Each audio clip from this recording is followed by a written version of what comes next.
Hello friends, आज हम देखेंगे इस वीडियो में क्लास 10 का 7.3 जो ये प्रश्नावली 7.3 है। एक्सरसाइज 7.3 जो है ये त्रिभुज से संबंधित है। हमने आपको पिछले वीडियो में त्रिभुज से संबंधित जो त्रिभुज का क्षेत्रफल होता है, जो ट्रायंगल का एरिया होता है, हमने आपका उसको निगमन कराया हुआ है। उसको हमने बताया हुआ है कि त्रिभुज का क्षेत्रफल कैसे निकाला जाता है जब वो किसी निर्देशांक बिंदु पर स्थित हो। देखिए, तीन बिंदुएं जब किसी निर्देशांक बिंदु पर स्थित रहती हैं तो उसका हम क्षेत्रफल उसके निर्देश बिंदु दिए हों तो हम उसका क्षेत्रफल कैसे निकालते हैं, ये हमने आपको पिछली वीडियो में बता रखा है। अगर आपने अभी तक त्रिभुज के क्षेत्रफल को कैसे उसका डिफाइन किया जाता है, सूत्र को, फार्मूले को कैसे डिफाइन किया गया है, कैसे उसको निकाला जाता है, अगर नहीं देख हमारे पिछले वीडियो में जा कर के देख सकते हैं कि हमारा जो त्रिभुज का क्षेत्रफल है वो कैसे निकाला गया है। इस वीडियो में हम देखेंगे कि 7.3 जो हमारा त्रिभुज का फार्मूला होता है, यानी कि त्रिभुज का क्षेत्रफल, ट्रायंगल का जो फार्मूला होता है, त्रिभुज का क्षेत्रफल का जो फार्मूला होता है, त्रिभुज का क्षेत्रफल का जो फार्मूला होता है वो होता है हाफ, ये बड़े कोष्टक लिखते हैं, x1 से शुरू होता है, x1 y2 माइनस y3 छोटा कोष्टक में, फिर यहाँ प्लस लगाकर x2 y3 माइनस y1 और फिर plus x3 y1 minus y2 यहाँ लिखा जाता है। ये हमारा ट्रायंगल फार्मूला है जो निर्देशांक ज्यामिति से संबंधित फार्मूला है। ठीक है, इस फार्मूले की सहायता से अगर किसी भी त्रिभुज के तीन निर्देशांक बिंदु दिए हों, निर्देशांक अक्ष के बिंदु दिए हों, तो हम इस फार्मूले की सहायता से उस त्रिभुज का एरिया निकाल सकते हैं। जैसे कह रहे हैं कि उस त्रिभुज का क्षेत्रफल ज्ञात कीजिए जिसके शीर्ष हैं। पहला क्वेश्चन जो हमारा कह रहा है वो क्या कह रहा है कि उस त्रिभुज का क्षेत्रफल ज्ञात कीजिए, क्षेत्रफल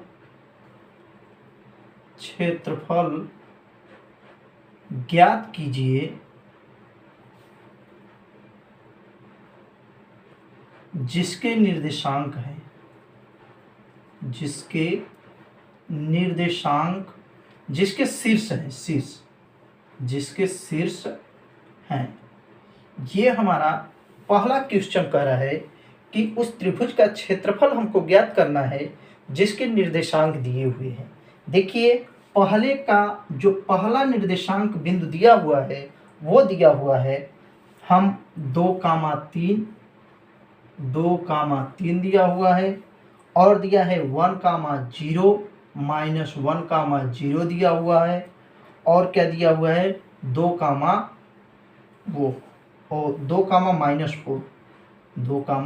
-4 ये तीन बिंदुओं के निर्देशांक दिए हुए हैं।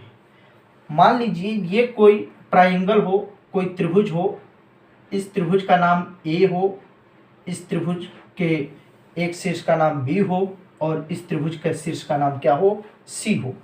तो मान लेते हैं इस बिंदु का निर्देशांक जो शीर्ष का दिया है A 2,3, इसका जो दिया हुआ है 0 1 -1,0 और इसका निर्देशांक जो दिया हुआ है 1, -4 दिया हुआ है। तो इसका हमका एरिया निकालना है, ये क्षेत्रफल हमको निकाल करके बताना है कि इस त्रिभुज का क्षेत्रफल क्या होगा। तो देखिए, हम इस पहले बिंदु के निर्देशांकों को x1 y1 मान लेते हैं और इस दूसरे बिंदु के निर्देशांक को x2 y2 मान लेते हैं और इसके बिंदुओं के निर्देशांक को x3 y3 मान लेते हैं। पहले बिंदु का निर्देशांक आप इसमें से कोई भी ले सकते हैं, इसको पहला बिंदु मान सकते हैं, इसको पहला बिंदु मान सकते हैं। हमने इसको पहला बिंदु, इसको दूसरा बिंदु और इसको तीसरा बिंदु माना है, इसलिए इस बिंदु का निर्देशांक x1 y1 निर्देशांक का नाम दिया है x1 y1, इसको x2 y2, इसको x3 y3, क्योंकि पहला मान x के लिए होता है और दूसरा मान y के लिए होता है। यह हमने आपको पिछले वीडियो में डिटेल में बताया हुआ है। ठीक है, अब हम इस फार्मूले का यूज करते हैं। ये त्रिभुज के फार्मूला का क्या कह रहा है कि हाफ हम लगाएंगे, और फिर देखिए क्या कह रहा है x1, तो x1 का वैल्यू हमारा क्या है, यहाँ 2 है, 2 लिखेंगे। फिर कोष्टक लगा हुआ है, यहाँ देखिए कोष्टक लगाएंगे। y2 का वैल्यू हमारा देख रहे हैं 0 है, यहाँ 0 लिखेंगे। फिर माइनस है, फार्मूले में माइनस लगाएंगे। और y1 हमारा यहाँ है, y3 है, तो y3 का वैल्यू यहाँ माइनस है। यहाँ देखिए ये फार्मूले में माइनस है और इसके वैल्यू में माइनस है, माइनस और माइनस का गुणा हो जाएगा, ये हमारा प्लस हो जाएगा। फिर लगाते हैं प्लस x2 का वैल्यू हमारा देख रहे हैं -1 है, तो यहाँ -1 लिखते हैं। फिर क्या होता है y3 का वैल्यू यहाँ -4, फिर फार्मूले में माइनस होता है। अब इसके बाद कह रहा है y1 का वैल्यू 3 है, 3 लिखते हैं। फिर यहाँ x3 का वैल्यू 2 है, 2 लिखते हैं। y1 का वैल्यू 3, फिर माइनस, और y2 का वैल्यू 0 है। इस तरह से हम वैल्यू रख लेते हैं और अब इनका मान निकालते हैं। ये 2 है, 2 में 0 में 4 जोड़ेंगे, 4 हो जाएगा। यहाँ प्लस माइनस का गुणा माइनस हो गया, -1। ये 4 और 3 को जोड़ेंगे, दोनों माइनस में है, -7 हो जाएगा, प्लस। ठीक है, इस तरह से हमारा हो जाता है 1/2। 2 में 4 का गुणा करते हैं, 4 दूनी 8 हो जाता है। ये माइनस माइनस प्लस हो जाएगा 7, और ये हमारा प्लस 3 हो जाता है। 7 3 10, 8 18, 2 गुणित 18, यानी 2 का भाग करते हैं तो हमारा कितना वैल्यू आ जाता है 9। क्षेत्रफल कह रहा है तो दोस्तों इसका मात्रक जरूर हम लिखेंगे 9 वर्ग इकाई। जो क्षेत्रफल का मात्रक होता है वर्ग इकाई होता है। ठीक है दोस्तों, इस तरह से हम देख रहे हैं त्रिभुज के फार्मूले का यूज करके हम 3 बिंदुओं के अगर निर्देशांक, त्रिभुज के 3 बिंदुओं का अगर निर्देशांक दिया हुआ है तो उसका हम वैल्यू इस तरह से निकाल सकते हैं। इसमें x1 y1 और x2 y2 का वैल्यू है। पहला निर्देशांक जो दिया हुआ है, पहले का दूसरा क्वेश्चन, पहला निर्देशांक जो दिया हुआ है वह -5,1 दिया हुआ है, -5,1। दूसरा जो दिया हुआ है 3,-5 दिया हुआ है। तीसरा निर्देशांक जो दिया हुआ है 5,2 दिया हुआ है। इस तरह से त्रिभुज के तीनों निर्देशांक दिए हुए हैं, हम इनको मान लेते हैं। इसको मानते हैं x1 y1, इसको x2 y2, इसको x3 y3। इस फॉर्मूले में रखने की कोशिश करते हैं। 1/2, पहला क्या है x1 का वैल्यू -5, तो यहाँ हम -5 रख देंगे। छोटा कोष्टक लगाएंगे। y2 है, y2 का वैल्यू देख रहे हैं -5 है, यहाँ पर भी -5, और फार्मूले में क्या होता है फिर माइनस होता है, माइनस लिखते हैं। y3 का वैल्यू यहाँ देख रहे हैं, y3 का वैल्यू 2 है, 2 लिखते हैं।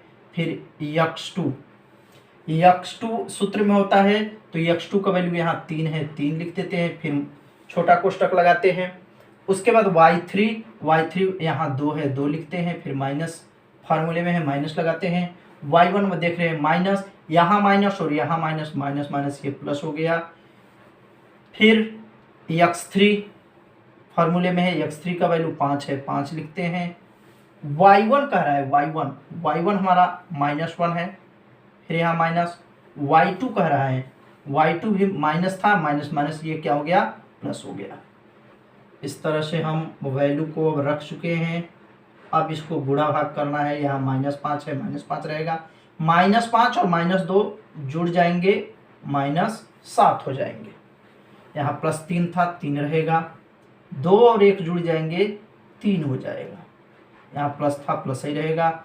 -1 और 4, 5 में से 1 घट जाएगा, 4 हमारा बच जाएगा। ठीक है, 1/2 5 माइनस और माइनस का गुणा प्लस, 5 का गुणा 7 में करेंगे 5 सते 35, 3 में 3 का गुणा करेंगे 9 और 5 में 4 का गुणा करेंगे 5 चौक 20 समान हो जाता है। तो देखिए 20 और 35 55, अब 55 और 9 कितना हो जाता है 64, 64 में 2 का हम भाग करते हैं 64/2 यानी कि इसका आ जाता है 32 वर्ग इकाई। इसका जो वैल्यू आ जाता है पहले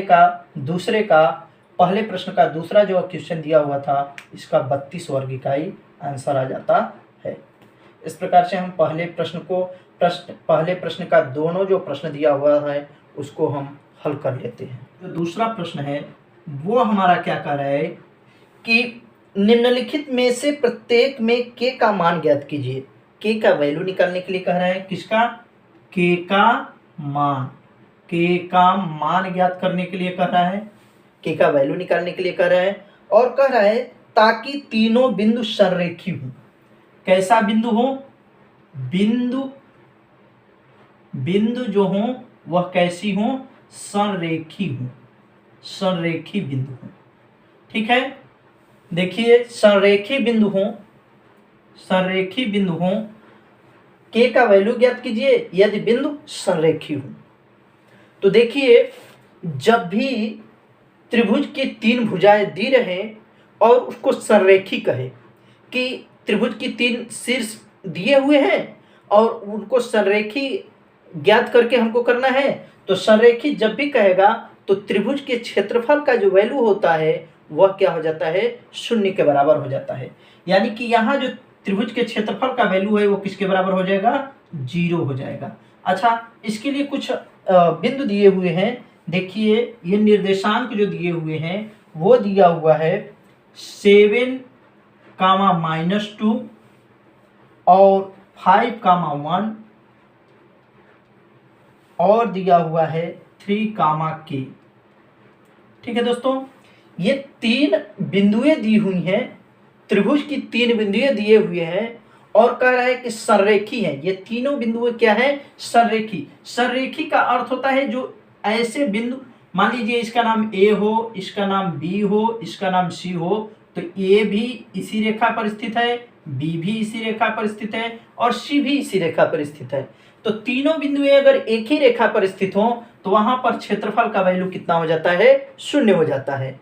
यानी कि यहाँ पर त्रिभुज के क्षेत्रफल का वैल्यू हम किसके बराबर मानेंगे, 0 के बराबर मानेंगे। हम फार्मूला लगाएंगे 1/2, यहाँ इसको मानेंगे x1 y1 x2 y2 x3 y3।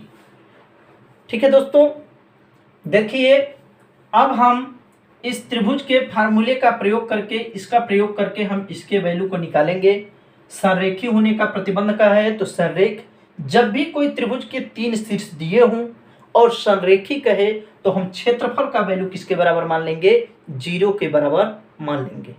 चलिए हम देखते हैं, यहाँ फार्मूले में है x1 का वैल्यू 7, फिर कोष्टक लगाते हैं, फिर है y2 का वैल्यू 1, फिर है माइनस, फिर है y3 का वैल्यू k, यहाँ k लिख देते हैं, प्लस x2 का वैल्यू हम देख रहे हैं 5 है 5, फिर फार्मूले में होता है y3 का वैल्यू हमारा k है, k लिखते हैं, फिर लगाते हैं माइनस, y1 का वैल्यू -2, यहाँ माइनस आपस में गुणा करके प्लस हो जाएंगे।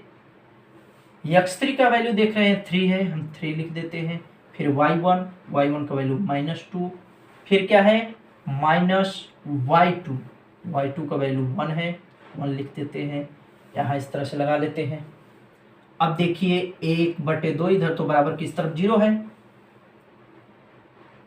इस 7 का गुणा 1 करेंगे 7 गुणित 1, 7 का गुणा k में करेंगे -7k और 5 का गुणा k में करेंगे 5k, 5 का गुणा 2 में करेंगे 5 दूनी 10। यहाँ देखिए क्या होता है, -1 और -2 जुड़ जाएंगे -3 और 3 में गुणा कर देंगे, ये माइनस और प्लस का गुणा माइनस और 3 त्रिक का कितना हो जाएगा, 9 हो जाता है। ठीक है दोस्तों, अब देखिए 1/2 ये 0 रहेगा। अंक को पहले जोड़ लेते हैं। ये 7 और 10, 10 7 17, 17 में से 9 घट गया, कितना बचेगा? 8 बचेगा। 9 8 17 होता है, 8 यहाँ बच गया। ये 5 7K में से 5K घट जाएगा, -2K बच जाएगा। ठीक है, ये गुणा था, इधर जाएगा, इधर भाग था, इधर 2 जाएगा तो गुणा हो जाएगा, यानी 0 × 2 बराबर 8 - 2K। 2 में 0 का गुणा कर दिए 0, 8 - 2K। -2K को इधर ला देते हैं तो ये इधर आकर के +2K हो जाता है बराबर 8। 2 इधर जाएगा तो K बराबर 8/2 हो जाता है, यानी K का वैल्यू जो आ जाता है हमारा 4 आ जाता है। यही हमको K का वैल्यू निकालने के लिए बोला था। यहाँ नहीं दिखाई दे रहा होगा दोस्तों, तो आगे यहाँ देख लेते हैं। यहाँ देखिए 2K को इधर लाए तो 2K प्लस में हो गया, बराबर को उधर 8 बचा। 2 को इधर ले गए तो K बराबर 8/2 हो गया, यानी कि 4 आ गया। K का वैल्यू हमारा कितना आ गया? 4 आ जाता है। इस तरह से K का वैल्यू हमारा 4 आ जाता है। ठीक है दोस्तों, ये हमारा पहले प्रश्न, दूसरे का पहला था। हमारा दूसरे का दूसरा प्रश्न का निर्देशांक दिए हुए हैं। दूसरे प्रश्न का दूसरा निर्देशांक दिया हुआ है 8,1, 8,1 और दिया हुआ है K, -4, K, -4 और इसका निर्देशांक जो दिया है 2, -5 दिया हुआ है। ठीक है, अब हम इसको हल करने की कोशिश करते हैं। इसको मानते हैं x1 y1, इसको मानते हैं x2 y2, इसको मानते हैं x3 y3। यह भी हमारा यही प्रश्न था कि K का वैल्यू निकालिए। अब बिंदु, यदि बिंदु कैसे हो? सररेखी हो, तो हम त्रिभुज के क्षेत्रफल का वैल्यू 0 रखते हैं। हम फार्मूला लगाते हैं, हाफ x1 का वैल्यू कितना है? 8 है, 8 लिखते हैं। फिर यहाँ y2 है, y2 का वैल्यू -4, फिर यहाँ माइनस लगाते हैं। y3 का वैल्यू -5, यहाँ प्लस लिख देते हैं। x2 का वैल्यू देख रहे हैं, x2 का वैल्यू K और y3 - y1, y3 - y1 का वैल्यू 1। अब फिर x3 का वैल्यू देख रहे हैं 2, y1 - y2, y1 - y2, y1 का मान -1 और माइनस ये प्लस हो गया। ठीक है, इस तरह से हम लिख लेते हैं 1/2, यह हुआ 8, 5 में से 4 घट गया 1। यहाँ देखिए प्लस और माइनस का गुणा यहाँ माइनस हो जाएगा, -5K और यहाँ भी प्लस माइनस का गुणा -K और 4 1 5 दूनी कितना हो जाता है हमारा? 10। ठीक है, यह हमारा 8 था, 8 और 10 18 हमारा हो गए और -5 और -1 -6K। यह हमारा 2 भाग में इधर था, अगर इधर आएगा तो ये 0 हो जाएगा। 18 और -6K, 6K के इधर लाते हैं तो 6K बराबर 18 बचता है। ये गुणा था, इधर जाएगा तो भाग हो जाएगा। 18/6 यानी कि इसका वैल्यू जो आ जाता है 3 हमारा आ जाता है। अभी तक आपने इस चैनल को सब्सक्राइब नहीं किया है तो कृपया इस चैनल को आप सब्सक्राइब कर लें। अगर आप चैनल पर नए हैं तो अब चैनल को सब्सक्राइब करके अपने दोस्तों को भी शेयर करें, लाइक करें और बेल आइकन को प्रेस करें, जिससे आपको हमारे जब भी वीडियो अपलोड हों तो सबसे पहले आपको हमारी वीडियो का नोटिफिकेशन पहुँचे। तो देखिए, अब हम देखते हैं प्रश्न संख्या 3 प्रश्न क्या कह रहा है। तीसरा प्रश्न कह रहा है कि शीर्षों 0, -1 और 2, 1 और 0, 3 वाले त्रिभुज की भुजाओं के मध्य बिंदुओं से बनने वाले त्रिभुज का क्षेत्रफल ज्ञात कीजिए। जो इसका तीसरा प्रश्न है वो कह रहा है 0, -1 और 2, 1 और 0, 3, ये 3 बिंदुओं के शीर्ष दिए हैं त्रिभुज की भुजाओं के मध्य बिंदुओं से बनने वाले त्रिभुज का क्षेत्रफल ज्ञात कीजिए। ये किसी त्रिभुज के 3 शीर्ष दिए हुए हैं, ए बी सी, ये 3 बिंदुओं के शीर्ष हैं। तो मान लेते हैं अगर हमारा त्रिभुज ये हो, त्रिभुज हमारा ये हो, त्रिभुज ए बी सी, और इस त्रिभुज का पहला शीर्ष ये दूसरा शीर्ष बी, तीसरा शीर्ष सी हो, तो इसके निर्देशांक दिए हुए हैं 0, -1, बी के निर्देशांक दिए हैं 2, 1 और सी के निर्देशांक दिए हुए हैं 0, 3। अब कह रहा है इन तीनों बिंदुओं से बने त्रिभुज के मध्य, त्रिभुज की भुजाओं के मध्य, मान लीजिए इस भुजा ए बी का मध्य बिंदु यहाँ हो, इस भुजा ए सी का मध्य बिंदु यहाँ हो और बी सी का मध्य बिंदु यहाँ हो, तो इस तरह से हम एक त्रिभुज बना सकते हैं इनके मध्य बिंदुओं से। अब इसको मान लेते हैं डी, इसको मान लेते हैं ई और इसको मान लेते हैं एफ। ठीक है, देखिए दोस्तों, जब इस ए बी रेखा का, ए बी भुजा का मध्य बिंदु एफ हो गया, तो यानी यहाँ से यहाँ तक की दूरी समान होगा और यहाँ से यहाँ तक की दूरी समान होगा, क्योंकि ए बी का यह ठीक मध्य बिंदु है। मध्य मतलब दोनों तरफ का मान बराबर। तो यानी कि अगर हम इसको यहाँ से ए एफ की दूरी को m1 मान लें और बी एफ की दूरी को m2 मान लें, तो m1 m2 जिस भुजा का m1 m2 का मान बराबर होता है, उसके लिए हम सूत्र क्या लगाते हैं, जब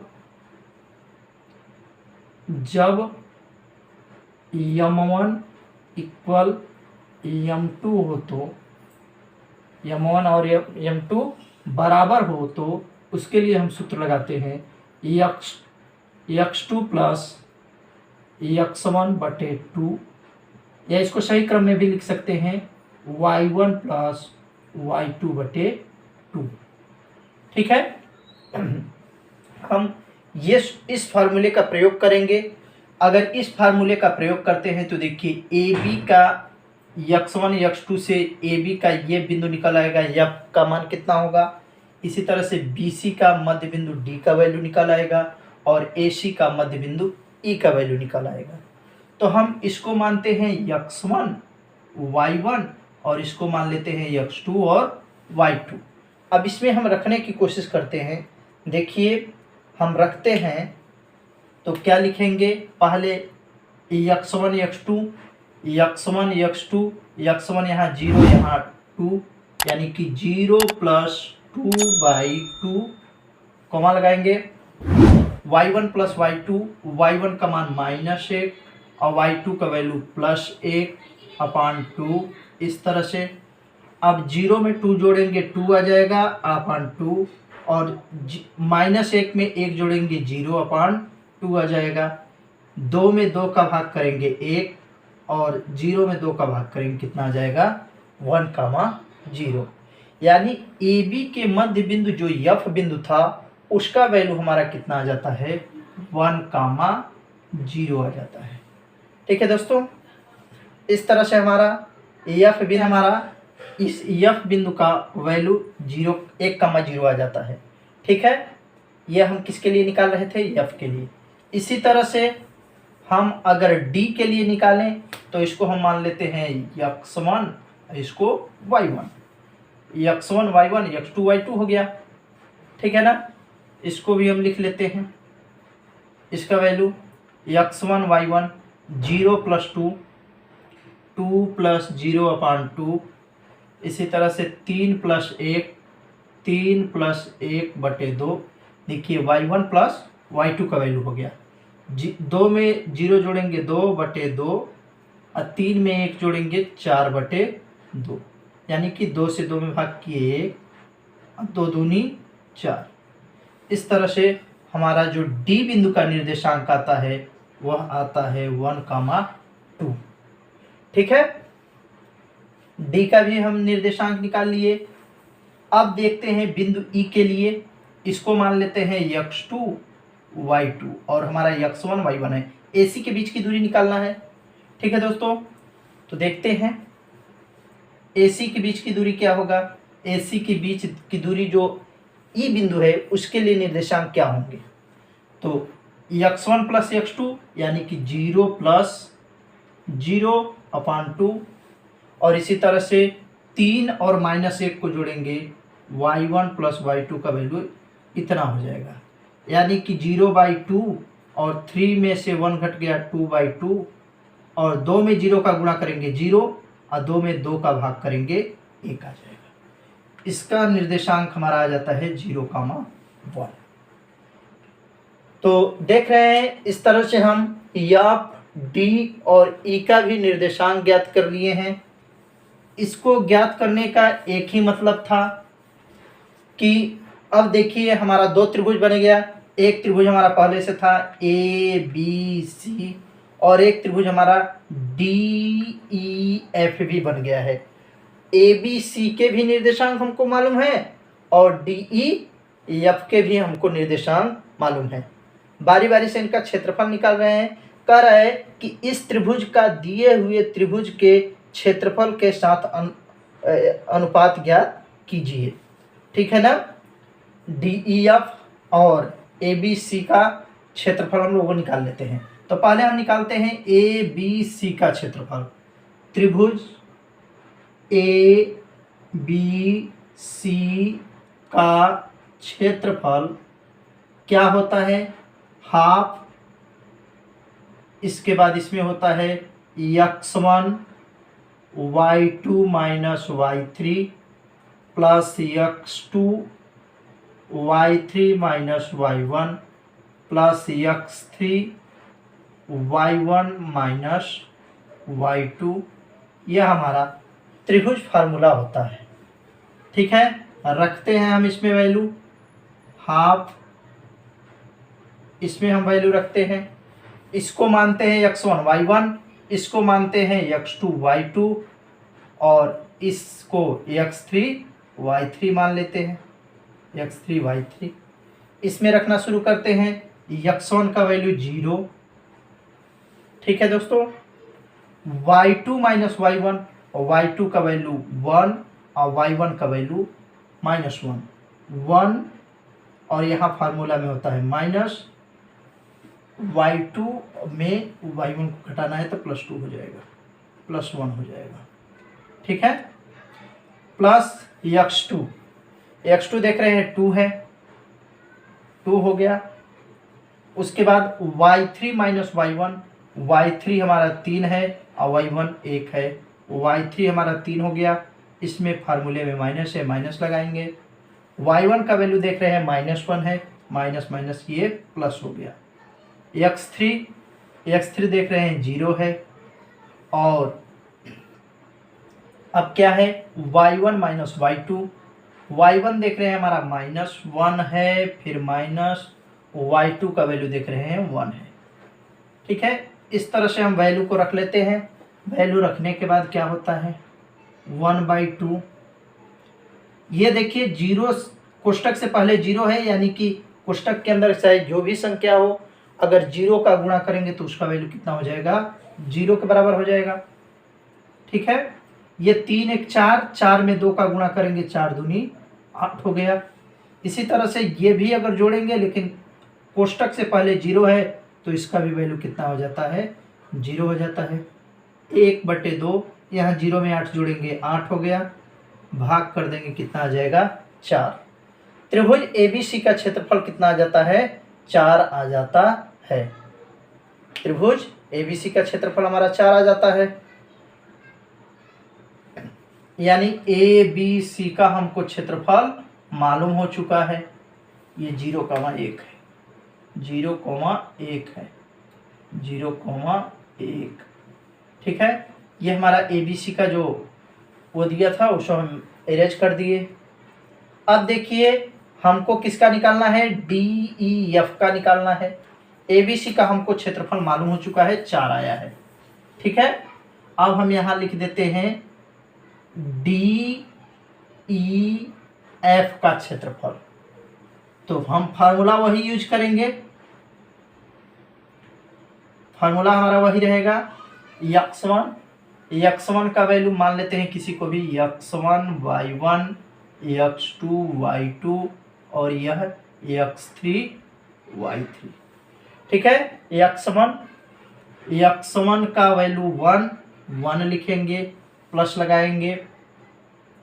y2 का वैल्यू 1 है, 1 लिख देंगे, फिर माइनस है माइनस लगाएंगे। फिर क्या है y3 का वैल्यू 0 है, 0 लिख देंगे। फिर प्लस x2 का वैल्यू 0 है, 0 लिख देंगे। फिर है y3 माइनस y1, y3 और minus y1, y3 minus minus ये हो गया प्लस y1 है माइनस, तो यहाँ माइनस लिख देंगे। ठीक है, प्लस x3 का वैल्यू कितना है, x3 जो है x3 हमारा 1 है, x3 का वैल्यू 1 है। और y1 माइनस y2 यानी कि 2 माइनस 1। ठीक है, अब देखते हैं 1/2, 1 में 0 को घटाएंगे, 1 का गुणा करेंगे 1 हो जाएगा। यहाँ देख रहे हैं कोष्टक से पहले 0 है तो इसका वैल्यू 0 हो जाएगा।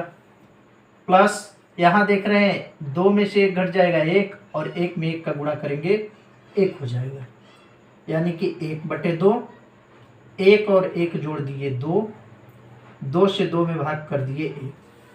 जो हमारा त्रिभुज ABC का क्षेत्रफल आया था, और तो देखिए हमको अनुपात निकालने के लिए कह रहा है, तो हम लिखेंगे त्रिभुजों का अनुपात बराबर त्रिभुज DEF का क्षेत्रफल माइनस ABC का क्षेत्रफल, त्रिभुज ABC का क्षेत्रफल। DEF का आया हमारा कितना 1, और ABC का क्षेत्रफल कितना आया 4, यानी कि इसको हम लिख सकते हैं 1/4, 1/4 के रूप में हम इसको लिख सकते हैं।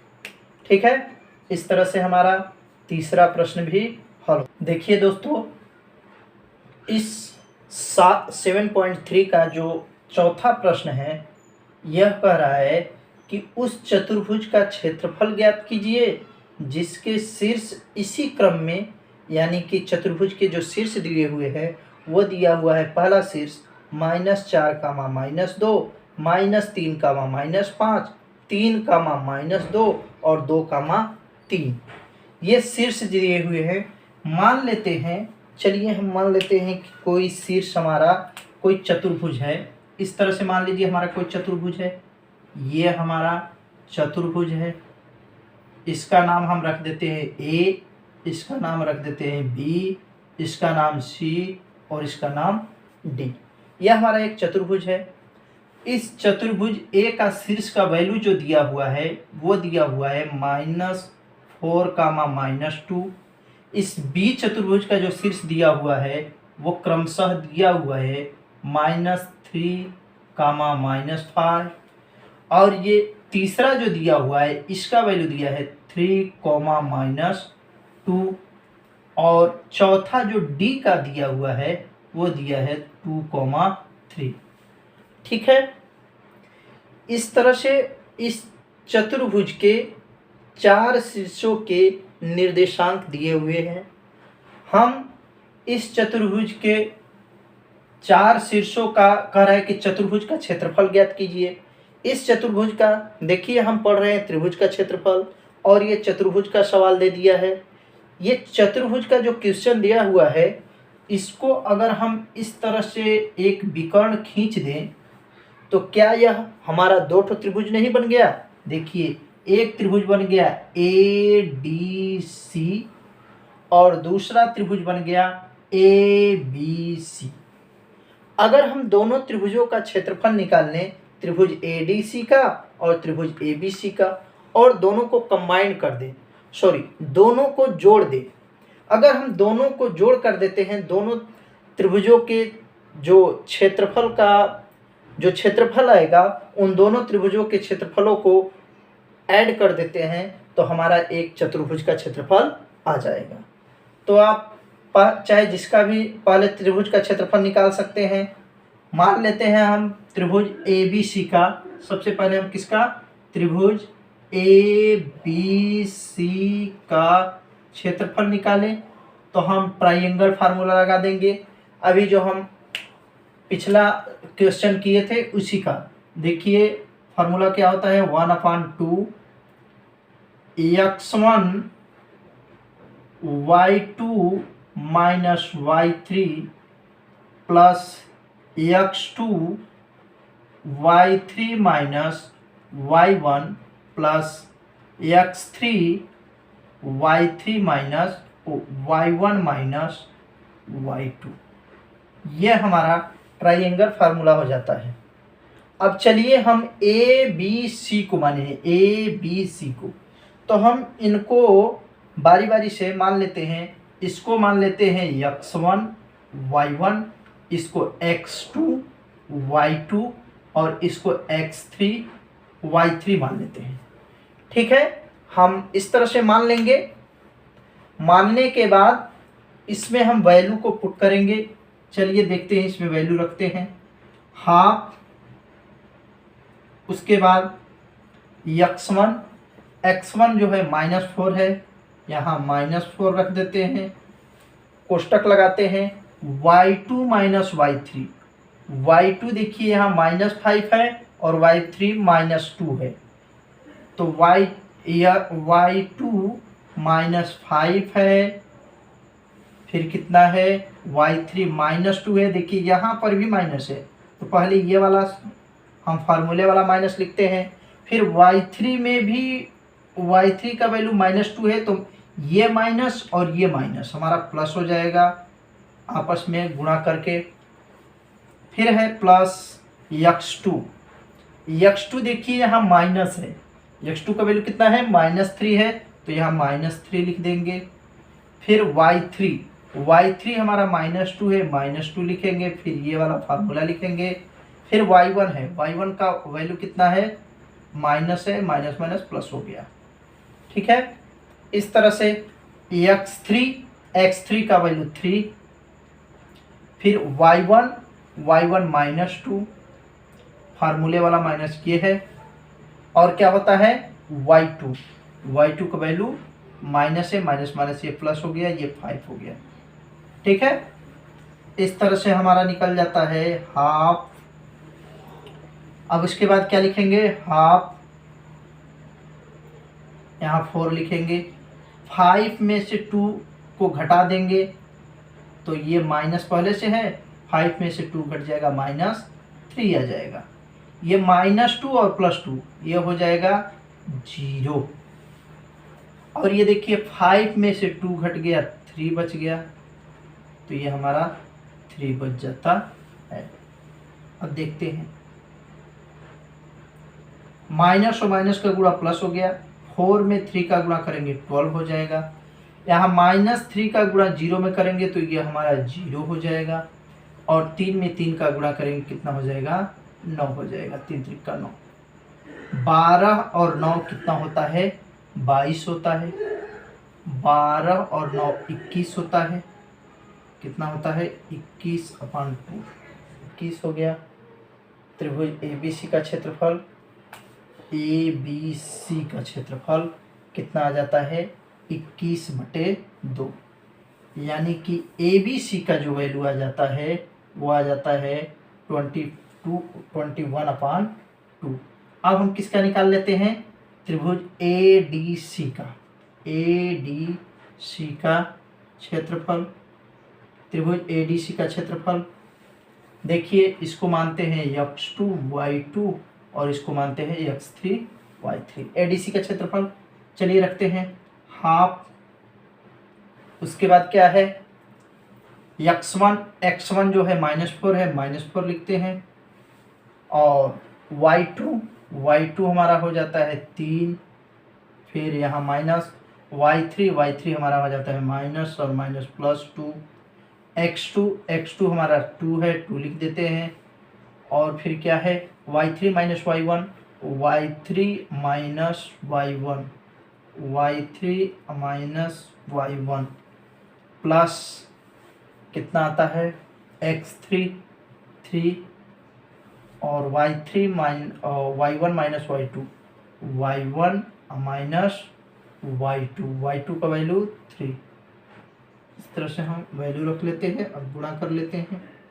ये हमारा हो जाता है 3 2 5 चौक 20 और प्लस ये 0 हमारा हो जाएगा 3 3 कितना हो जाता है 3 2 5 माइनस 5 में अगर इसका गुणा करेंगे तो माइनस 15 15 35 35/2। तो क्या है कि इन दोनों क्षेत्रफलों को जोड़ करके चतुर्भुज का क्षेत्रफल निकाल लेते हैं। तो लिखेंगे क्या, चतुर्भुज ABCD का क्षेत्रफल ABCD का क्षेत्रफल इक्वल त्रिभुज ABC का क्षेत्रफल त्रिभुज ABC का क्षेत्रफल प्लस त्रिभुज किसका क्षेत्रफल ADC का क्षेत्रफल। दोनों त्रिभुजों को जोड़ लेते हैं। ABC का क्षेत्रफल 21/2 प्लस इसका कितना आया है 35/2। हर समान है तो अंश को जोड़ लेंगे 5 1 6 3 2 5 भाग करेंगे तो कितना आ जाएगा 28 वर्ग इकाई 28 वर्ग इकाई। इस तरह से हमारा वैल्यू है।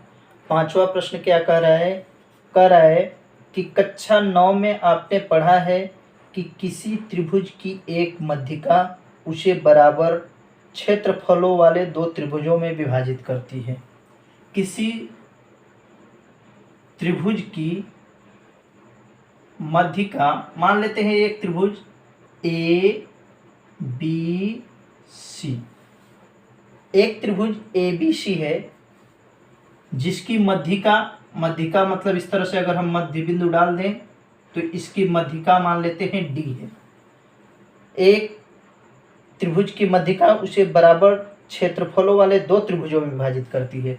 अब ये मध्यिका जो है इस ABC त्रिभुज को दो बराबर के त्रिभुजों में बांट देती है। एक त्रिभुज ABD और दूसरा त्रिभुज ABC, दो बराबर क्षेत्रफलों में बांट देती है। उस त्रिभुज ABC के लिए इस परिणाम का सत्यापन कीजिए। हमको सत्यापित करना है। क्या सत्यापित करना है? जिसके शीर्ष A के शीर्ष दिए हुए हैं 4, -6 और B के निर्देशांक दिए हुए हैं 3, -2 और C के निर्देशांक दिए हुए हैं 5, 2।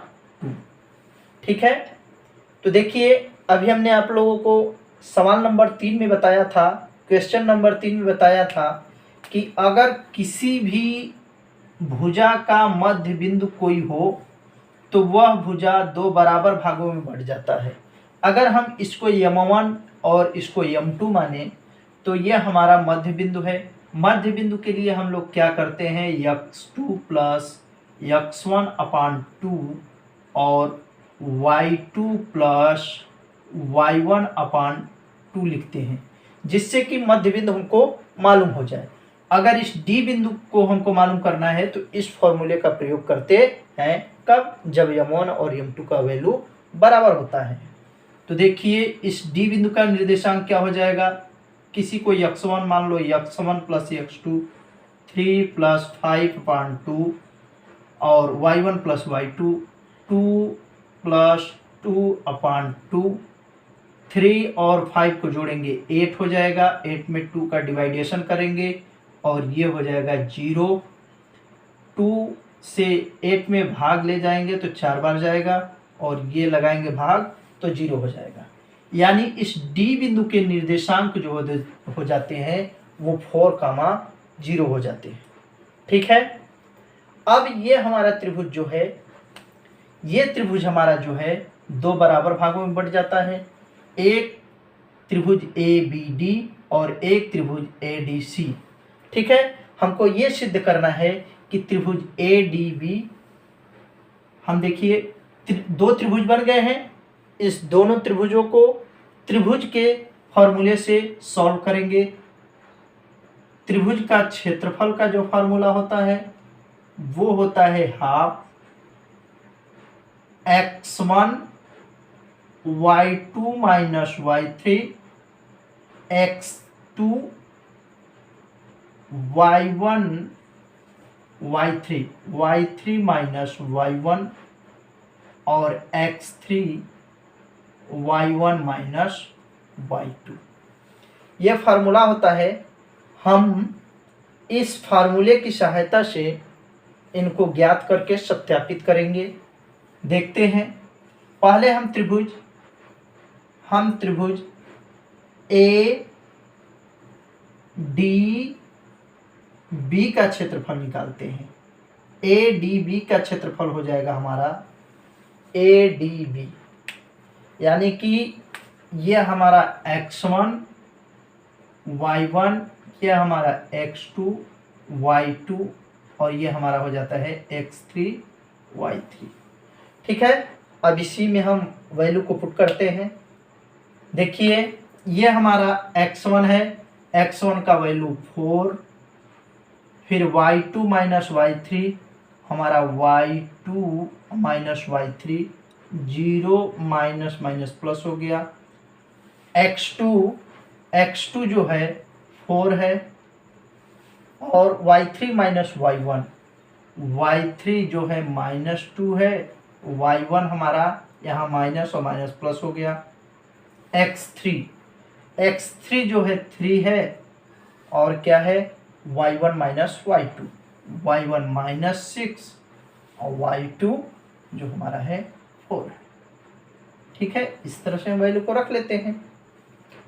अब देखिए यहाँ हाफ 4 में 2 का गुणा कर देंगे 8, 6 में से 2 घट गया 4 और 4 में 4 का गुणा करेंगे 16। इसी तरह से -6 और -4 जुड़ गया 10, -30 हो गया। अब देखिए 16 24 हो जाएगा। 30 में से 24 को घटा देंगे -6 बच जाएगा, 2 तिहाई -6 आ जाता है। यानी ए डी बी हमारा -6 आ जाता है। इसको मिटा देते हैं। अब इसको हम मान लेते हैं x3 और y3। ठीक है, फिर इसका वैल्यू रख लेते हैं। अब किसका वैल्यू रखेंगे? ए डी सी का। त्रिभुज ए डी सी का क्षेत्रफल। ए डी सी का क्षेत्रफल देखिए क्या होगा। हमारा फॉर्मूला जो है वही रहेगा हाफ, क्या है x1 4, फिर क्या है y2 minus y3, y2 4, y3 5, 4 minus 5, x2 हमारा 4 और y3 माइनस y1, y3 2 और y1 6 प्लस x3 हमारा जो है 2 है, y1 -6 है और y2 हमारा 0 है। ठीक है, इस तरह से रख लेते हैं। अब हम 5 में से 4 को घटाते हैं -1 का गुणा 4 में करेंगे -4 हो जाएगा। 6 2 8, 8 और 4 में गुणा करते हैं 8 चौक 32 हो जाता है।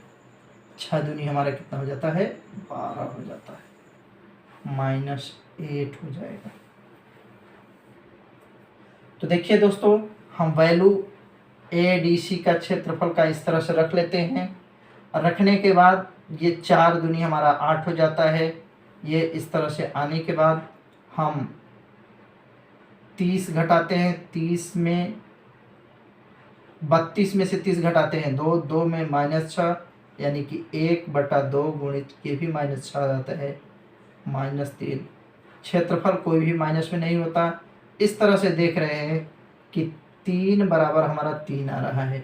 यानी त्रिभुज ए डी बी का क्षेत्रफल बराबर त्रिभुज ए डी सी का क्षेत्रफल। ए डी बी का क्षेत्रफल बराबर 3 और उसका भी 3। तो हम कह सकते हैं कि एक त्रिभुज ए बी सी का ये जो मध्यिका खींचा गया था ए डी, यह त्रिभुज ए बी सी को 2 बराबर भागों में डिवाइड करता है। तो इस तरह से हम 7.3 के सभी प्रश्नों को इजीली सॉल्व कर लेते हैं। अगर आप इस चैनल पर नए हैं और अगर आपने इस चैनल को अभी तक सब्सक्राइब नहीं किया है तो प्लीज़ इस चैनल को ज़्यादा से ज़्यादा सब्सक्राइब करें, ज़्यादा से ज़्यादा शेयर करें और आप अपने दोस्तों में भी इसको शेयर करें और सब्सक्राइब